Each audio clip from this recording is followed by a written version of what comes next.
Okay, today we're going to be talking about why atheism isn't nihilism, because apparently that's a conversation we have to have, for some reason.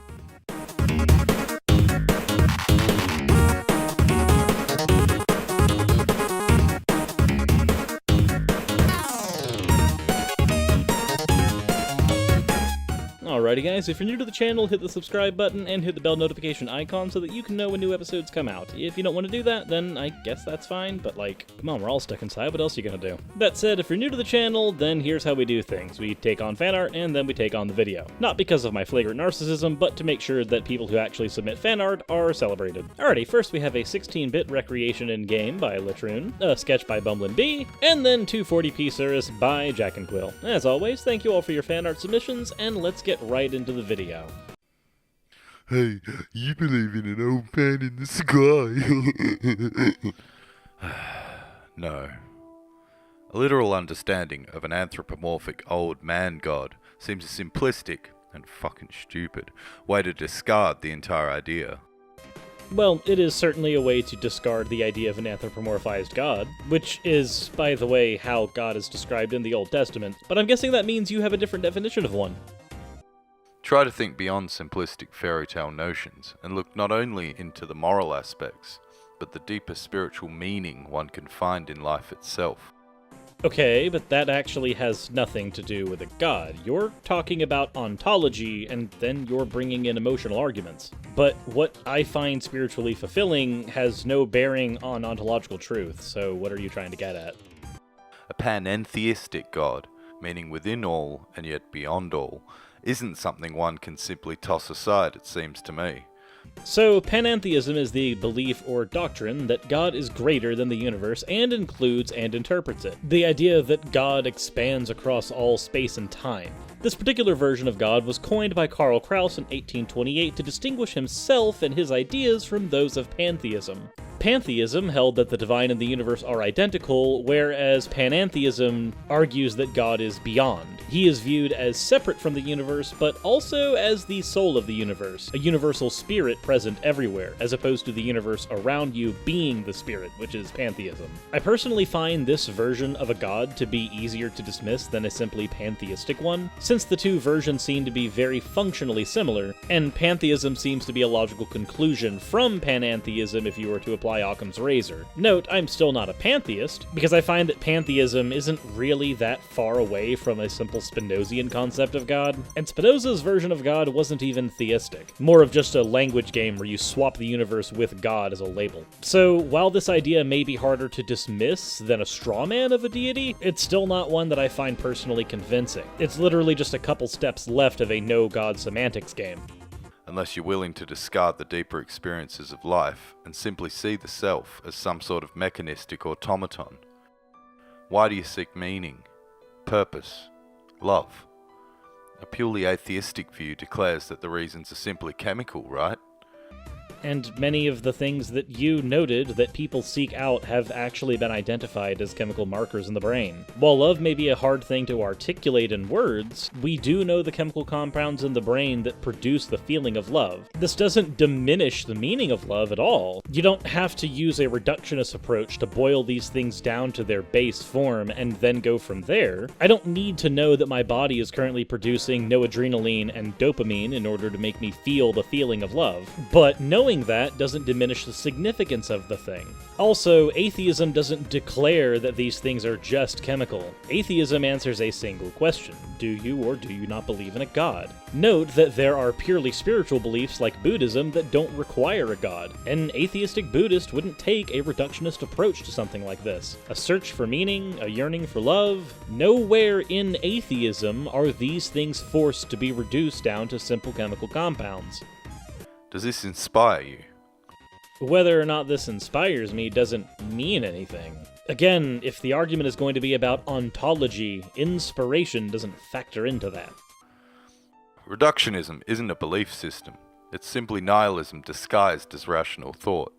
Reductionism is simply an approach to understanding the nature of complex things by reducing them to the interaction of their parts. It is to take these unexplainable things and reduce them down to the point where we can understand them. Reductionism is a method of understanding things. It doesn't claim to be a belief system in any way, shape, or form, and it most certainly isn't nihilism, since the reductionist approach leads to what's called emergentism. Emergentism, or emergence, just claims that a complex system arises from a series of relatively simple interactions. Like, for instance, if you were to tell me that I was not made up of molecules, and that I was not made up of quarks, I would tell you that we can demonstrate that we are in fact made up of molecules and quarks. From a reductionist point of view, we find that we are made of molecules and quarks, but the emergence from those molecules is something that ultimately makes up me. There's nothing nihilistic about it, and there's most certainly nothing covert in what it's trying to do or hide. For instance, in understanding a solar system, it's much easier to reduce the planets to something more like marbles to understand planetary orbits. What you're doing is boiling down the concept of a planet down to something as simple as a smooth sphere. This allows us to discard the idiosyncrasies that make up Earth, and then focus instead on how the planets orbit around the sun and why. By reducing the complex ecosystem that makes up our Earth down to something as simple as a sphere, we can then compartmentalize all of that extra information that's unnecessary for us to focus on the task of understanding something that's really complex and would simply be bogged down by all the extra parts. In understanding how the moon orbits around the Earth, we don't need to factor in every single individual crater in order to explain it to someone. We take a reductionist approach and make the concept much simpler in order to explain. It's not a belief system, it's a method of understanding. A purely mechanical understanding of reality is ultimately meaningless.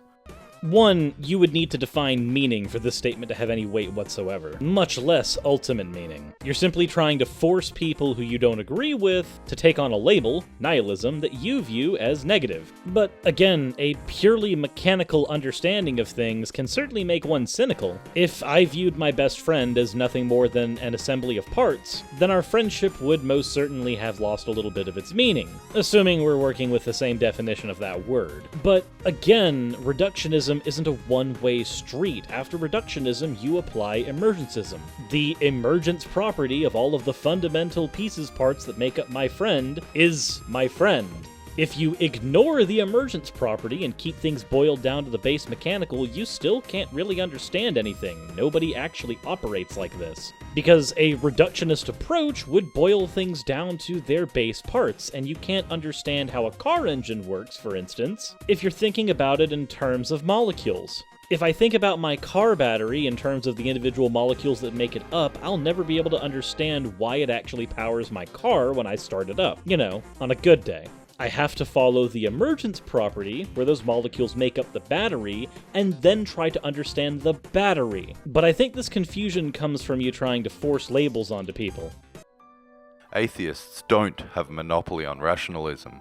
They simply haven't taken it to its final conclusion. I don't think that atheists have a monopoly on rationalism, and any atheist that does think that is most certainly wrong. But given that you say that they haven't taken rationalism to its final conclusion, I would hazard to guess it sounds like you're saying that you have a monopoly on rationalism, as it's not rational to not take something to its ultimate conclusion, but maybe I'm mishearing you.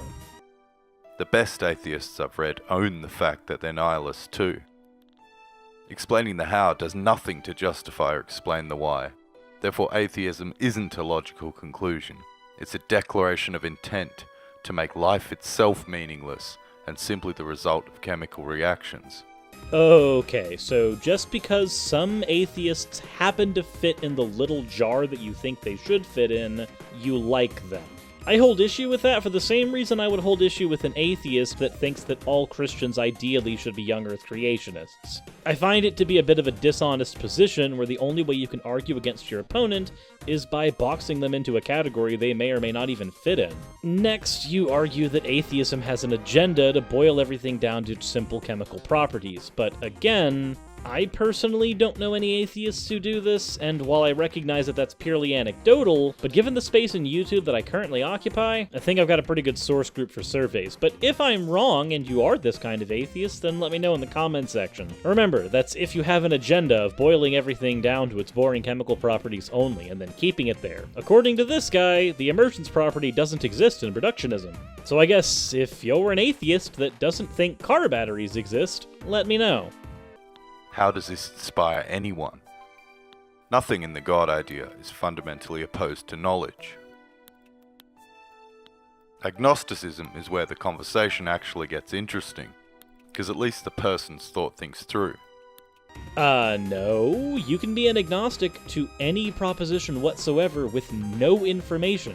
Given the terminology you're using, I'm gonna go ahead and say that we're in the philosophical conversation, so the verbiage that I use from here on out is going to be based not on the colloquial version of agnosticism, but on the philosophical. This is where agnosticism is the suspension of belief on any proposition, and an agnostic is someone who has suspended their belief to the idea of God. They have not said that gods do not exist, but they are also not convinced that gods exist, and they most certainly aren't willing to declare ontology. This was considered, at least by Thomas Huxley, the guy who coined the term, to be the default position for people, at least on any given proposition. So when you try to argue that an agnostic has thought things through, that's incorrect. Agnosticism can be a conclusion from thinking things through, but so can atheism, as there are also multiple forms of atheism in philosophy. For instance, an atheist can be a local atheist, where they are atheistic to a local group of gods. If the only gods they've ever been introduced to have been the anthropomorphized immortals you so curtly said that atheists think all gods are, then they logically would be atheistic towards those anthropomorphized gods. They have thought things through with all of the propositions that have been granted to them. And like I argued earlier, it seems that Occam's razor knocks out the panentheistic god, at least down to the pantheistic one, and I only see pantheism as one step divorced from Spinozism. And Spinozism is just another fancy way of saying not a believer in God, but a believer in the universe. Note, there are no Spinozian solipsists. I just realized this video is going to be very dense with philosophical terminology. I am so sorry, guys. I used to consider myself agnostic, but then realized that meaning itself isn't about logical answers. I realized reality itself exists beyond our ability to grasp it. Have you perhaps tried reductionism to boil reality down to smaller, easier to understand parts? Oh, I'm sorry. Low blow. Reality itself is transcendent. The God concept isn't used to explain the nature of reality. It's an approach that attempts to explain a spiritual connection to that reality and everything in it, and the fact that it exists beyond and above me at the same time. Now, here's a fun game. Try defining spiritual, and actually I want you to do it in the comment section. And what you'll find after you define spiritual in the comment section, I'm almost certain, is that most everybody else who defines spiritual is going to define it somewhat differently. There is no universally accepted notion of what spirituality is, what a spiritual experience is, or what anything spiritual is at all. It's a very ephemeral definition. I'm starting to come to the conclusion that where spirituality is concerned, it's almost a placeholder term for just things people can't identify but do relate to. But even a definition like that will likely be very different from the one that you give me in the comment section. I say this because when you try to argue that there's a spiritual connection to something, I don't actually know what you're saying, because I don't think that that word is very well defined on its own. I would need your specific definition of spirituality. Bonus points if your definition isn't vague. Atheism isn't a position at all, and could include any number of stupid beliefs and morals. From New Age garbage, to fairies, to fucking anything you can think of. If you can follow it to its logical conclusion, you must admit you're a nihilist, because meaning isn't inherent to matter itself. It's a really weird voice wobbly thing you're doing there. But no, an atheist does not have to admit that they're a nihilist. Nihilism comes in many forms, but one version, and I'm hoping it's the one you're using because, again, with philosophical terms, a lot of times we have to define words individually as we use them. It's honestly a pain in the ass. But it's a pain in the ass that I find myself enraptured with, so here we go. A nihilist can just be a person who believes that life is meaningless and rejects all religious and moral principles. It could also be the belief that all values are baseless and that nothing can be known or communicated, but that's a different definition than the first one. Nihilism can be attributed to extreme pessimism because life is meaningless, but there's also optimistic nihilism. There's also nihilism as Nietzsche understood it, where he declared that in a world where God is dead and no meaning can be derived from God, then people have to derive meaning from the self. I've got a video about a video game character that actually talks about nihilism in much more depth than I feel like talking about right now. It'll be in the description below. There also should be a card popping up with it as well. But there's nothing in nihilism that means that that necessarily has to derive from atheism. And even if I were to grant that all atheists have to be nihilists, you seem to have a really poor understanding of the different brands of nihilism that exist. Again, I feel like this is just the end result of you trying to box people that you don't quite understand into a bottle, and then slapping a label on that bottle and then putting it on a shelf so as to be dismissed further on in your life. But unfortunately, your house seems to have a cat that's gonna knock the bottle down and break it, because ideas like the ones you're trying to stuff and label onto people can't be contained. You can't take this reductionist approach to people's philosophy. Each myth you deconstruct only leads you further from the fucking point. Through purpose one can see God, not through logic or reason. You think your reason is infallible? You think you can deconstruct and remove the transcendent nature of reality? Using logic to deconstruct faith itself furthers one from purpose, and further from God. God isn't used to explain away death, creation, morality, or nature. God is entirely evident in all of these things. But how? Because we only have two methods of thinking about things. We have our intuition and we have our logic. Our intuition is type 1 thinking, and while it's reasonable in life or death and survival situations, it hardly ever gets us to truth. It just lets us see the next day. But you're arguing that logic doesn't get us there, and as far as I understand, the only other option we have when it comes to human thought is intuition. And if you're gonna try to tell me that I intuitively know God, I know a lot of Christians who've tried to tell me that Romans 1 says the same thing. But you're not Christian, you're a panentheist. At least you're arguing for panentheism. Forget religion for a second and think. There is something rather than nothing, and that means something. The thing is, you don't need to look for God, you need to open up to God. Yes, but how would one do that? This is the problem when you try to explain concepts as vapid and vacuous as a god. The definition and the meaning of a god will vary from person to person, and the methods of communication or opening oneself up to a god also varies from person to person. They also vary from religion to religion, but you told me to discard that part. Me personally, as an atheist, I have no problem with people believing in God, but when you're trying to tell me that I'm essentially some form of stupid for not believing in a god, that I'm being callous in my dismissal of the idea, and then arguing that I haven't thought things through to their logical conclusion when, believe me, I have. I don't take the mere fact that I can't explain a concept as a reason to believe this, that, or the other thing, gods or otherwise. But hearing terminology like spirituality or opening myself up to God, that doesn't get us anywhere in a conversation. As Tolstoy said, the kingdom of God is within you.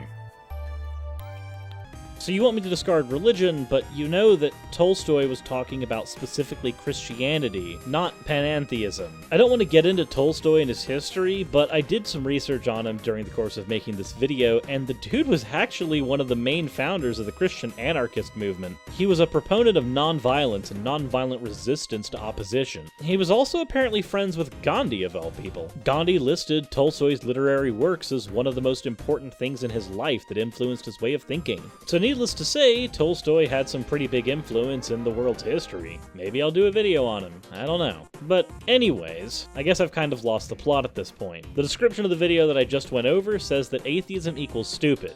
This is the first in a series of videos discussing atheism and faith. Despite what fedora-wearing atheists may try to lead you to think, there's a lot to discuss. Well, I guess there's a lot of video responses to look forward to. Also, luckily for me, I don't have a fedora. I have a hood. That and these shiny red beads, which are honestly a little distracting. But anyways, this video finally wasn't talking about coronavirus. Yay. If you enjoyed the video, please let me know in the comment section below, along with all the other things that I asked for throughout the video. Your definition of spirituality, et al. Hit the like button if you didn't already, and please, if you haven't subscribed but you are watching this video, I urge you to do so. I would honestly like YouTube algorithm daddy to stop spanking me. But, speaking of spanking, I haven't done a plug in a while, so if you guys are wanting something to be shipped to you, to hopefully make the isolation with your partners much more bearable, then I would implore you to please visit ddlgplayground.com and use coupon code Suris on any of the items that they have there in stock. It can most certainly make the intimate isolation period much more bearable, and my coupon code knocks 10% off of your final price. If you don't have a partner, maybe you'll find something that can help you pleasure yourself there. And if you listened to all that and went through this entire video and hate my guts, that's fine. Go ahead and use DDLG Playground and buy a dildo to go f*** yourself. At least then I can claim someone indirectly made you climax. Anyways, I feel like I'm going a little crazy. I'm gonna go ahead and end the video. I hope you guys enjoyed. As always, insert end of video tagline here.